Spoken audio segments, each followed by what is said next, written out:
Tokyo Xtreme Racer is boring, and I absolutely love it. Hello and welcome back to the channel, and today of course I'm talking about Tokyo Xtreme Racer. And just to clear something up, it's not boring. That was just an idea for the title to try and sum up what this video is going to be about.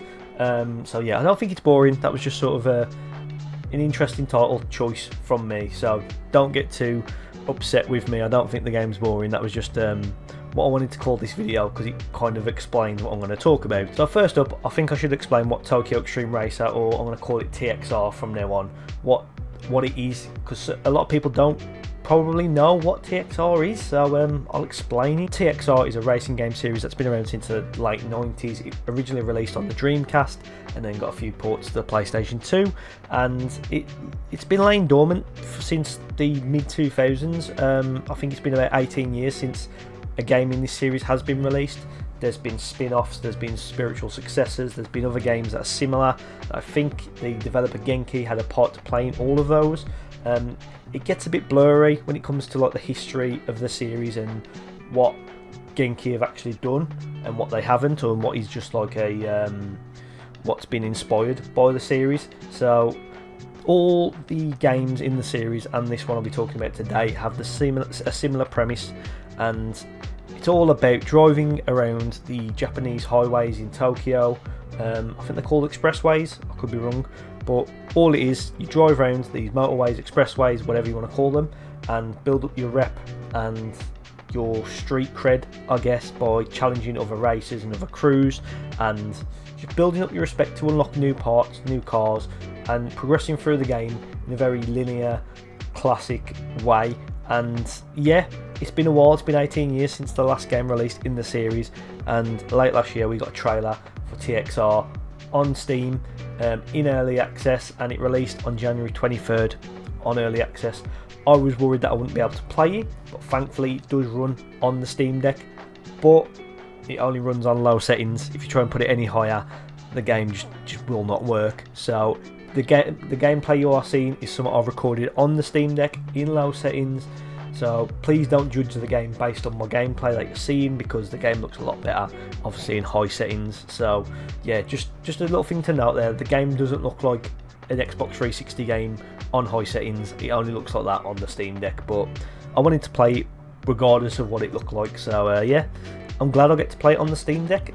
I wish the graphics were a bit better, but what can you do? TXR has actually done something that I haven't had in a while. I'm a massive fan of racing games, especially arcade, street racer type games with open worlds. I grew up with the black box Need for Speed games, you know, Underground 1 and 2, Most Wanted, Carbon, and games like the golden era of street racing games, Juiced 2, Midnight Club 3 and 4.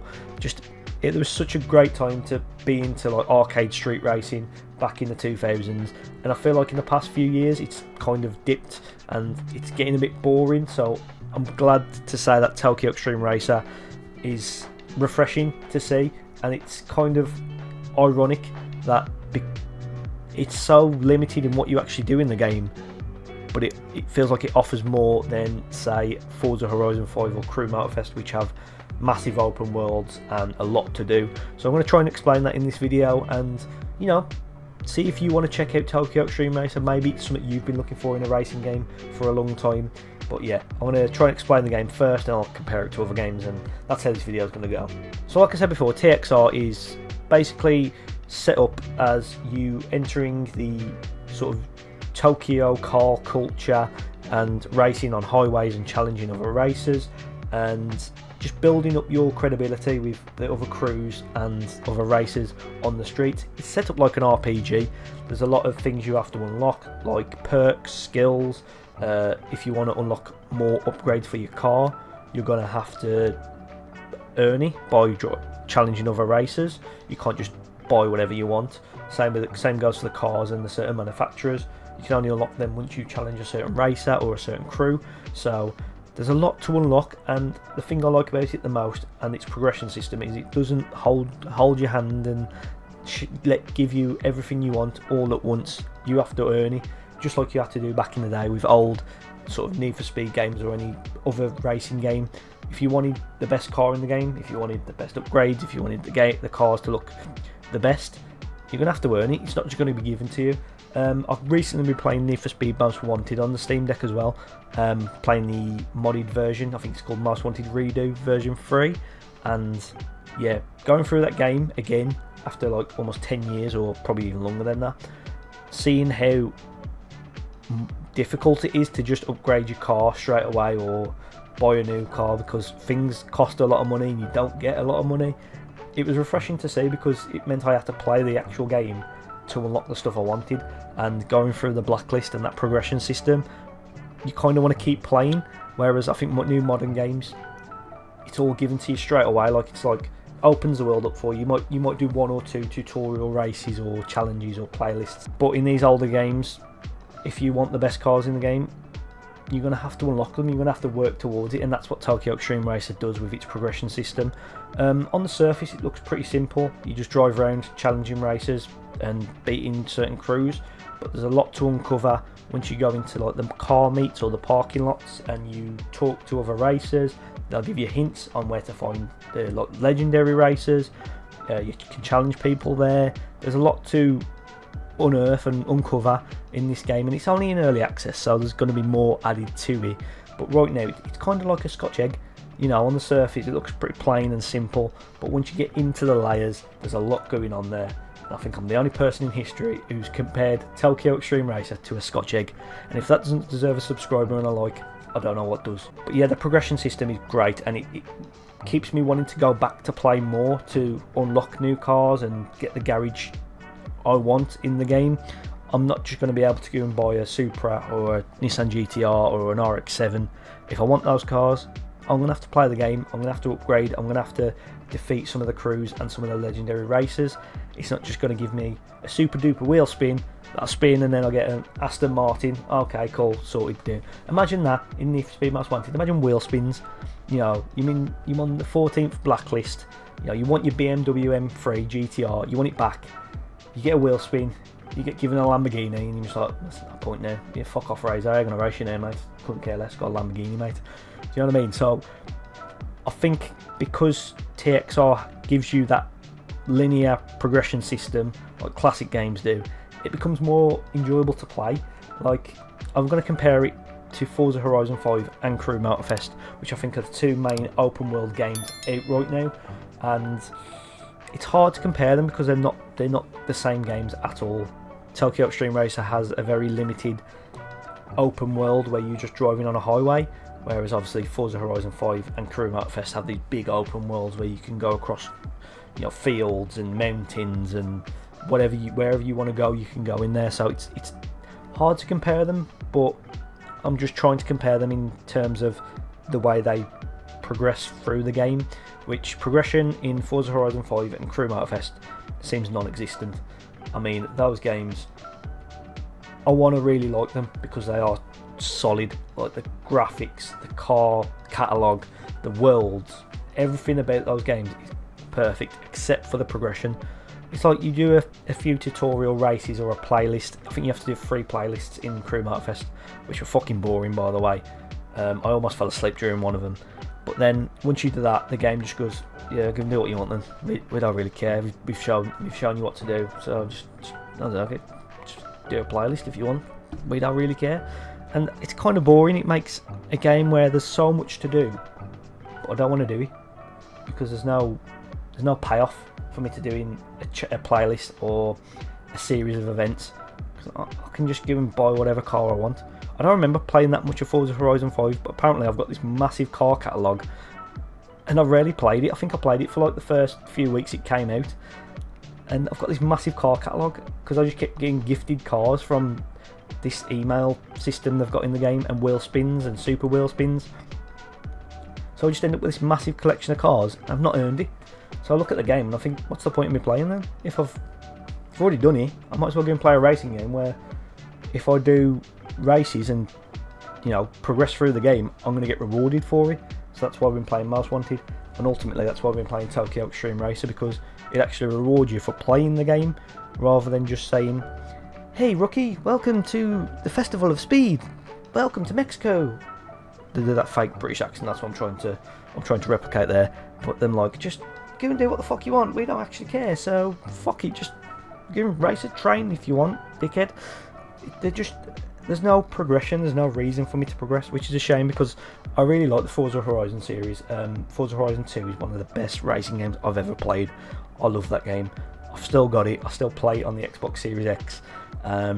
It's perfect. It has a progression system. You have to progress through the festival to unlock new events and sort of unlock events around the map. Whereas Forza Horizon 5, it's just you might do a few races and the game's just like, yeah, fair enough. Go on, crack on, do what you want. And because of modern games having a more emphasis on like season passes and battle passes, speed passes, whatever they call them, there's new events every couple of months, which isn't a bad thing, but it just clogs. It's like a drain of content, and it's just getting clogged with so much shit. You open the map and you're like, what do I even do here? Maybe I'm complaining for something that I shouldn't really be complaining about. I shouldn't really be complaining about a game giving you more content for free, but I want to earn it. I want to earn the chance to go and, you know, race faster cars. I don't want to just enter an event, get a wheel spin, get a Bugatti Veyron and then just go and race that, because I didn't earn it.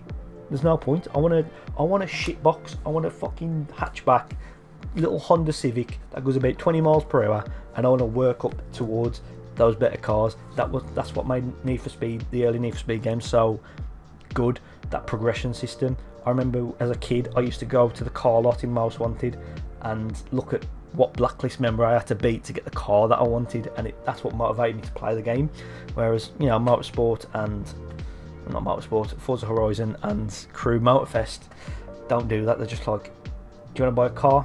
Yeah, here's the catalogue, just do what you want. Again, just not caring. There's no progression system, and I guess you could make your own progression system in your head. You wanted to start off with little cars and work your way up. You can do that yourself, but I kind of want to be told that, hold on, dickhead, you can't race these cars yet, you're not good enough. Do you remember in Need for Speed Underground, when you first buy your first car, one of the main characters just turns around to you and says, ouch, that is seriously weak, dude. Telling you that your car's wank and you're not going to amount to anything. If you want to race the best racers in the game, you're going to have to work for it. Whereas now it's like, hey rookie, you've just driven the new Lamborghini Zentorno. You can keep it because this is the Festival of Speed, yay. So fucking shut up, don't care. I'm not going to play the game anymore because you've just given me the best car in the game for free. So piss off. I'm just whinging about nothing right now. But yeah, ultimately, that's why we need more games like Tokyo Xtreme Racer that strip all that away and say, right, we're going to give you a shit car.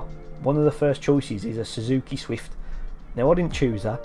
I think anyone who chooses a Suzuki Swift needs to be put on a register, but that's one of your choices. It's not, you know, a Porsche or a Lamborghini or a Ferrari. It's a Suzuki Swift or the Toyota AE86. Is that what it's called? I think the one I picked, the one I'm driving in this game. And then the next few cars you unlock aren't any better. You can get a fucking, is it a Suzuki Cappuccino? A Suzuki Cappuccino. You can drive one of them. You don't get a wheel spin and get a fucking Nissan GTR given to you. No, dickhead. Here's a Cappuccino. Drive that, and you'll be pleased about it as well. But yeah, I just enjoy that whole old-fashioned progression system. It's what made those games in the 2000s so good. Every Need for Speed game, every Juiced game, every Midnight Club game, Midnight Club 3 and LA were just the best. And they did a similar thing where they didn't give you the best cars straight away. No game did back then. But nowadays it seems like a trend where you get given the best cars straight away. And I don't know, it's boring. It makes these really good, detailed, massive, open world games boring to play. Like, I don't want to play them. I do want to play them, but I don't want to play them, if that makes sense. But one series that did stick to the whole progression system is Need for Speed. Ever since it came back in 2015, since the reboot, Payback, Heat and Unbound. Heat's the best one, by the way. They've all stuck to that progression system where you have to start off in a crap car and work your way towards the better cars. And even though each game has had something I haven't liked about it, 2015 Need for Speed, always online. It's still always online now. It's atrocious. Payback had that weird upgrade system with the cards that was shit. Heat didn't really get much support, and Unbound Unbound has a worse story than the Saints Row reboot. It makes the Saints Row reboot look like a fucking Godfather film compared to the Unbound. It's so cringy, but the games are good. They have decent progression, and they do add bonus modes and newer things to do, but they add that in the online mode only. So if you want to play all that, you can just go online, but if you want to stick to the linear progression system, stick to the story mode, and you get that, which I think they should really do in future open world games like Forza and The Crew. I really enjoyed The Crew too, because even though it did give you everything straight away, it did still feel like there was some sort of work towards getting there. You didn't just start off in a fast car. You got, I think, like an Audi TT for your first car, and then you build up your car library. So that's what these games should be about. It should be about working towards building that big car library. I can't even say the word, but that's what these games should be about. It shouldn't just give you everything straight away. It should build up to that. But yeah, Tokyo Xtreme Racer is a good game. I went off a bit on a tangent about other games, but yeah, that's why Tokyo Xtreme Racer is so good. That's why it's so addictive. It's the first racing game in a while where I've actually wanted to play it, and I'm like, I kind of want to play Tokyo Xtreme Racer. I want to do some races. I want to beat some challengers and unlock a new car or get the upgrades and, you know, do all that, and it's fun again. But it's quite funny how a game where it's so linear and there's really only one racing type and one type of road and terrain, that's more exciting than Forza Horizon 5 or the Crew Motorfest that give you everything, like off-roading, street racing, drag, drift. That they give you everything. You can even fly a plane in Crew Motorfest, but I don't do all that because it's too easy to do. So I hope my points come across, that the reason TXR is such a good racing game is because it is a bit linear. It is a bit boring in terms of what it offers you, but that's what makes it so good.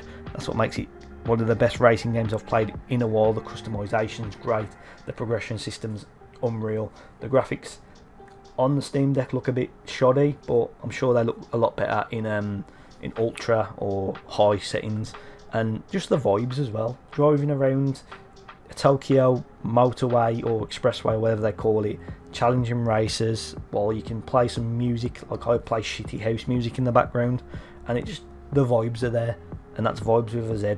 Sorry for that. I know I'm almost 30. I shouldn't be saying words like that, but the vibes are there as well. Like, it's such a chilled, fun game to play. There's not some stupid AI assistant blasting playlists at you saying, do this, do this, do this, do this, look, go fast now, do a drift and go for these checkpoints. Quick, dickhead, hurry up. The game's just like, go and race, go and have a bit of fun on the Tokyo Expressway. You know, it's not giving you all these things to do all at once. It's just saying, chill out, have a good time, don't race the taxis because they will fuck you up. But yeah, I hope in the future we get more AAA franchises or developers doing more linear progression systems in racing games. Like, I hope Forza Horizon 6 does that. It's probably not going to do that. The next Need for Speed game hopefully did that, but they've moved the development team on Need for Speed onto Battlefield. Again, they've done it again. They did that with the Heat game, and I just feel sorry for them, because if I had to choose between working on a Battlefield game or a Need for Speed game, I'm going for Need for Speed, because that last Battlefield game was a fucking wreck, and I'm pretty sure this next one's going to be a fucking wreck. So it's not looking good for the Need for Speed series, the only AAA series that did that linear progression system that I talked about earlier. So looks like we're just going to have to stick to Crew Motorfest and Forza Horizon 6 when that comes out. Yay! Being bored shitless after like 10 minutes of gameplay. Can't wait. But also I like to say that I don't actually hate Forza Horizon 5 or Crew Motorfest. They're really good games. They have so much to offer in terms of gameplay types, gameplay experiences. The open worlds are brilliant. The car catalogue, the visuals look insane, especially in Forza Horizon 5. But I just wish there was some sort of reason for me to play those games rather than just just go and do what you want. Like, every game should have at least a progression system where you work towards something. You're not just giving everything all at once, because it just kind of makes the game pointless to play. I bet you, if you've played an old Need for Speed game or Juiced or Midnight Club, when you're working towards the end goal, you play it a lot. Once you've hit that end goal, You don't play it at all. You don't rarely play because you've done what you needed to do. So when Forza Horizon 5 and Crew Motorfest give you the end goal straight away, you're not going to play it that much. All that progression you were going to do to build up to where you want to be, it's not there. So I don't know why I'm doing this with my hands. I don't know what I'm doing. I've gone mental. But what I'm trying to say is TXR, Tokyo Xtreme Racer, gives you that classic linear building, grinding experience you want in a street racing game. It gives you all that. So if you have a PC, hopefully it comes to console later on in it this year. But if you have a PC, check it out. If you're a fan of old racing games, you're not going to be disappointed. Tokyo Xtreme Racer is one of the best and most enjoyable racing games I've played in a while. So ultimately that's what I wanted to talk about today, racing games. I'm a big fan of them. I know I don't really talk about them much on this channel, but I thought I'd do something a bit different, talk about something a bit different. And yeah, it has been a rant about, you know, modern racing games. It's like kind of like that Simpsons meme, old man yells at clouds. That's what I'm doing. I'm yelling at the games that give you absolutely all this amazing content for free after release, and I'm complaining about it. But I just wish these racing games had a better linear experience where you could build up to what you want. I'm sounding like a broken record now. I haven't got a script in front of me, so I'm just repeating myself. But yeah, hopefully in the future we get more games like TXR, and hopefully it does really well in terms of sales, and you know, other developers start to realise this is the game we need to make. We need to make a game where you have to grind to get what you want, not just giving it to you straight away. And I hope that's what we get in the future. And I just wanted to talk about racing games because I really like them, and it's a shame that I'm always constantly playing older racing games because the new ones are boring to play. But not TXR. TXR is great. So if you got Steam, if you've got a decent PC, if you've got a Steam Deck, go and play it because it's a really good game, and I really enjoy it, and I can't recommend it enough. So that is it for today's video, something a bit different. If you are new to the channel, I do similar videos to this, but I also do classic game retrospectives. I'm currently doing the Dead Rising series, so if you want to check that out, I'll leave a link in the description, a link on the end screen. But I've also done Tekken and Saints Row, so if you want to check those out, they're on my channel. And I've been pretty consistent these last, I think, 4 or 5 weeks, and I plan on being more consistent as the weeks go by. So yeah, please, if you want to keep up to date with the channel, please subscribe, please leave a like on this video, please comment about your opinion on modern racing games. Do you actually like Forza Horizon 5 and Crew Motorfest? Am I chatting shit? But just let me know in the comments down below, and please check out my other videos, my retrospectives. I'll have more videos like this where there's no script and I am just chatting at my backside, but hopefully you enjoy them as well. So yeah, there's not much else to say. Please subscribe, please keep up to date with the channel. I do post a lot on my community tab, and yeah, next video will be Dead Rising 2 off the record, so I'm looking forward to that. That'll be next week, hopefully. Not much else to say. Thanks for watching. Go and buy Tokyo Xtreme Racer, and as always, I'll see you when I see you.